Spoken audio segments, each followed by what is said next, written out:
way, the rally we experienced, that price pushing up to $29 is now crashing. Where is the floor? In this video, I'm going to show you the key piece, the part of this silver puzzle that will push it back up. I'm going to break this down for you and show how we will bring that rally back. Let's start with Reuters. This headline says, NYCB, that's New York Community Bank, faces tough choices on commercial real estate loans, balance sheet diversification. These banks are really struggling, and really, when we look at the price of silver and we wonder which moving piece will really give silver a push, I see what's happening here at home as the greatest push for silver. Because yes, everyone, the past week and a half, everyone was looking at silver, looking at gold, and saying that the greatest impact on price, the reason we're starting to see a dip, see a drop, is issues with Iran and Israel. And as that cooled down, people's opinion changed. But I know that from my experience of stacking silver, and I've been in this game for years, I'm not a financial advisor, I'm just a guy who stacks silver, I'm just telling you my experience. My experience has always been that what happens here at home in the States, that's what really shifts the market. And this regional bank issue, this scares the life out of people, and it should, because we don't want to live through another financial crisis like we did. We don't want to go there. But what's coming down the pike for this commercial real estate time bomb is really going to explode in our face. And unfortunately, all the support has been pulled out already from these banks.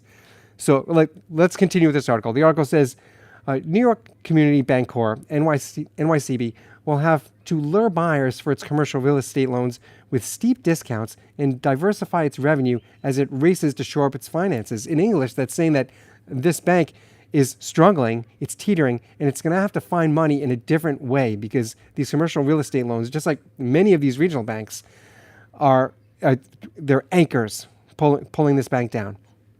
The article continues, the bank's new management has promised to unveil a turnaround plan this month after losses on CRE loans, that's commercial real estate loans. NYCB's core business was in these loans. It sparked a rout that wiped nearly $6 billion off its market value and sparked ratings downgrades, of course. Now, one thing that we're hoping to not see, that we want to keep away from as these banks start to really teeter, is, you remember back in the financial crisis, the ratings were totally rigged, right? Those mortgage ratings, and that's what really created that giant bubble and eventually blew up in all of our faces. So we need to make sure that when we see something like what this news is telling us today, that NYCB's rating, their rating is being downgraded, that's actually, for me, I feel like that's a good sign, because it's showing that this system of regulations is actually doing what it's supposed to do, and it's telling us, yeah, something really is wrong, and especially with these commercial real estate loans. When you have a bank, a regional bank, that is being wiped out, $6 billion off its market value. $6 billion. That, we're not talking about these large banks like Chase or Bank of America that can handle that. This is a regional bank. Let's continue. The article says a $1 billion investment led by former U.S. Treasury Secretary Stephen Mnuchin's, Liberty Strategic Capital, has shored up the bank for the short term, but it still needs to bolster its capital and shrink its exposure to the commercial real estate sector, which has been hammered by higher interest rates. NYCB's future depends on the new management offloading some commercial real estate loans and diversifying its balance sheet. Now, this is exactly what all of these regional banks, that's a plan. They all plan to offload these loans. You're right, these time bombs. They're all trying to offload them, and some of these banks, many of them, are bundling these bombs into more positive products, and hopefully they're being honest about it, because again, that's what we saw with the great financial crisis. And look, if you think silver is, let me get some other silver in here. If you think silver that we've been eyeing for so long, I'm going to spill my silver all over the place. You think silver like this is going to drop down to a floor of $23? I say no, it's not going down to $23. I say this silver that I'm holding in my hand, these are all just 1 ounce silver rounds. I say that as this struggle with the banks continue, because they're not going anywhere, we took away their support system. As this struggle continues, as the weeks and months roll out in 2024, we're going to see serious disruption in our economy. And whenever there's disruption like this, like what's coming at us, whenever there's uncertainty like this, people go into precious metals. Now, you take that key piece and you include the other real estate issue, which is that right now we're in April, we're almost in May, which is like key home buying season, but people are not buying with a 7% mortgage rate. People are going to take, which they're already been, we already see them doing, they're going to take that money that they would have put into the other tangible asset, into real estate, and they're going to put that into metals. That's what always happens. So those two pieces come together, and we're going to absolutely see silver rally again. Sure, yes, we are in a dip now, but we have, I'm gonna include another piece to this puzzle that is also going to push silver up. We have housing market totally sitting dormant. We have these regional banks just like shaking in their place. And on top of that, we have our data that's going to come out at the beginning of next week for the Fed talking about interest rates.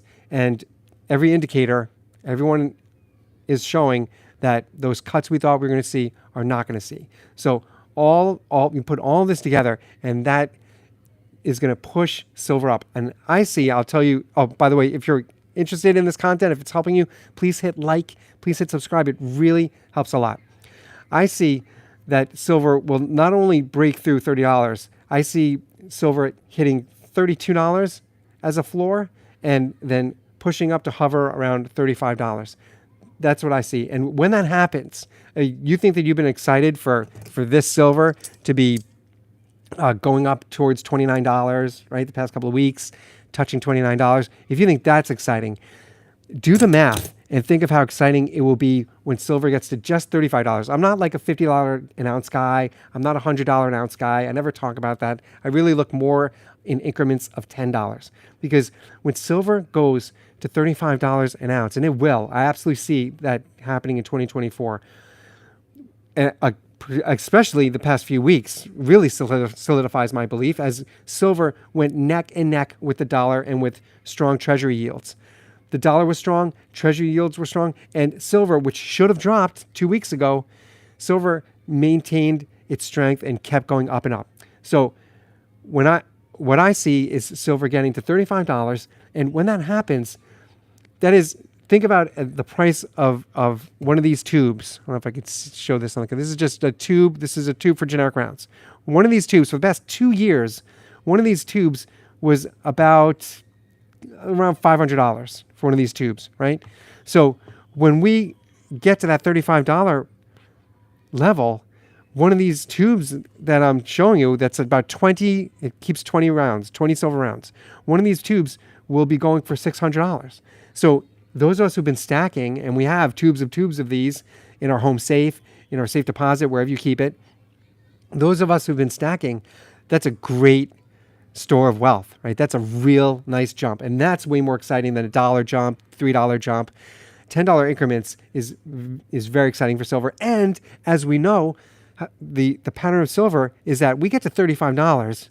Again, I'm not one of these $15 ounce silver guys. I'm not looking at that. I'm looking at $10 increments.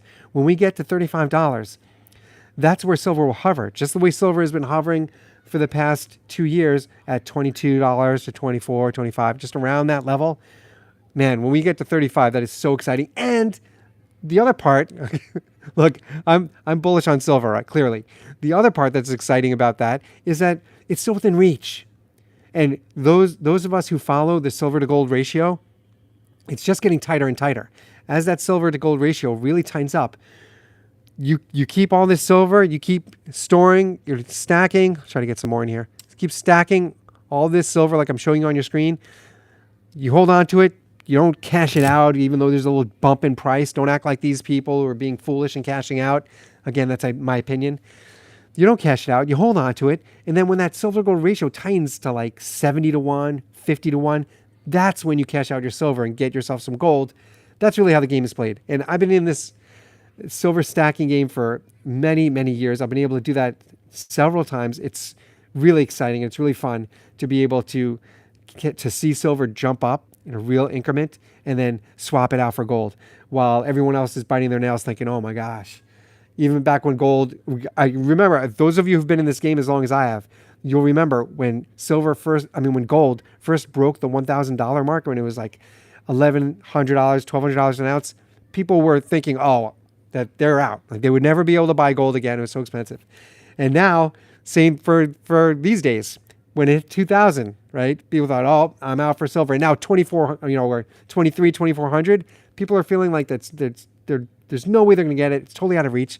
And that's why silver is the way to go to stack silver with. And again, this is my plan. I'm just telling you, this is what I do. I'm not a financial advisor, but stacking silver with the goal of swapping it out for gold has always worked for me. And I am absolutely still in it.